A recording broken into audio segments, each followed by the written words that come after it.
আপনার ফোনে যে ডায়াল প্যাডটি রয়েছে আপনি চাইলেই কিন্তু আবারও পুরোনো ভার্সনে নিয়ে আসতে পারবেন। এই যে দেখুন আমরা কিন্তু বর্তমানে পুরোনো ডায়াল প্যাডটি ব্যবহার করতেছি। শুধুমাত্র কিছু টেকনিক ফলো করলেই আপনি এই কাজটি করতে পারবেন। তো এই কাজটি আসলে অটোমেটিক ভাবে সেটিং হয়েছে। গুগল যে নতুন আপডেট নিয়ে এসেছে তার মাধ্যমে কিন্তু অটোমেটিক সবার ডায়াল প্যাডটি নতুন ভার্সনে চলে এসেছে। আসলে বর্তমান যুগে যে ডায়াল প্যাডটি তারা দিয়েছে এই ডায়াল প্যাডটি কিন্তু আসলে এলোমেলো লাগতেছে। তাই আপনারা যারা পুরোনো ডায়াল প্যাডে ফিরে আসতে চাচ্ছেন অবশ্যই আপনারা আমাদের ভিডিওটা দেখেন, অবশ্যই আপনারা পুরোনো ডায়াল প্যাডে ফিরে যেতে পারবেন। তো চলুন আমরা মোবাইল স্ক্রিনে দেখাচ্ছি আপনাদেরকে কিভাবে আপনারা আপনাদের মোবাইলের পুরোনো ডায়াল প্যাডে যেতে পারবেন। তো এই মুহূর্তে আমরা চলে আসলাম আমাদের মোবাইল স্ক্রিনে। আপনারা দেখতে পাচ্ছেন আমাদের সামনে যে ফোনের স্ক্রিনটি রয়েছে এই স্ক্রিনের যে ফোনের যে লোগোটি রয়েছে সেই লোগোটি কিন্তু অটোমেটিক গুগলের যে আপডেট লোগো রয়েছে সেই লোগোটা কিন্তু এখানে চলে আসছে। তো আপনারা কি করবেন, এখানে দেখি আমরা একটু চেক করে দেখি আমাদের যে সিস্টেমগুলো রয়েছে বর্তমান সিস্টেম কিন্তু আপনাদের সামনে এরকম আসতেছে। এবং ডায়াল প্যাডটা যদি আমরা দেখি ডায়াল প্যাডটি অনেক কিন্তু এখান থেকে অনেক কিছু সিস্টেম চেঞ্জ আসতেছে আগের থেকে। এবং আপনি যখন কাউকে কল দিতে যাবেন সবকিছু বোল্ড আকারে আসতেছে। এবং আপনি যখন কলটা রিসিভ করবেন এটা কিন্তু একটু নতুন সিস্টেম আসছে, যে সিস্টেমটা সবারই পছন্দ হচ্ছে না। তো আসলে আমরা এখন দেখাচ্ছি আপনারা কিভাবে আপনাদের যে পুরোনো ডায়াল প্যাডটি ছিল সেই ডায়াল প্যাডে আপনারা কিভাবে ফেরত আসতে পারবেন। তো দেখেন আমরা এই কাজটি করার জন্য আমাদেরকে প্রথমে যেতে হবে আমাদের যে প্লে স্টোর রয়েছে, আমাদের প্লে স্টোরে সবাইকে যেতে হবে।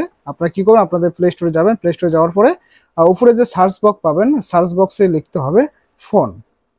ফোন লিখে সার্চ করবেন। ফোন লিখে সার্চ করার পরে আপনাদের সামনে দেখতে পারবেন ফোন বাই গুগল যে আমাদের সফটওয়্যারটি রয়েছে এটা হচ্ছে গুগলের অটোমেটিক সফটওয়্যার আমাদের ফোনে আপডেট নিয়েছে।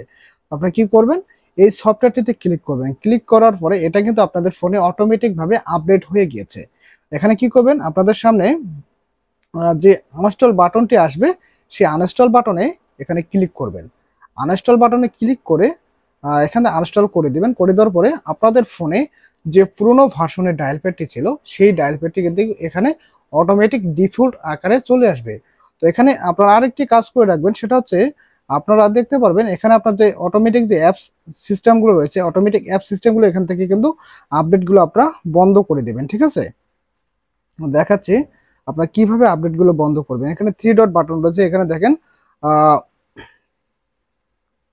আমরা দেখাচ্ছি আপডেট যে অপশনগুলো রয়েছে আপনাদের আপডেটগুলো, এই যে আপডেট, এই আপডেটগুলো আপনারা এখান থেকে অপশনগুলো বন্ধ করে দেবেন। বন্ধ করে দিলে পরবর্তীতে কিন্তু আপনাদের অটোমেটিক অ্যাপগুলো আপডেট হবে না।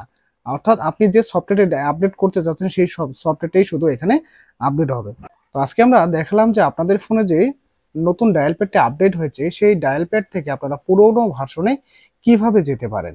তো আজকে ভিডিওতে যদি আপনারা দেখে কিছু শিখেন অবশ্যই আমাদের চ্যানেলটি সাবস্ক্রাইব করে রাখবেন। যদি ফেসবুকে দেখে থাকেন অবশ্যই আমাদের ভিডিওতে লাইক কমেন্ট শেয়ার করবেন এবং আমাদের পেজটি ফলো করে রাখবেন। তাহলে আমাদের নিত্য নতুন ভিডিওগুলো আপনাদের সবার সামনে গিয়ে শো হবে। তো ধন্যবাদ সবাইকে, ভালো থাকবেন।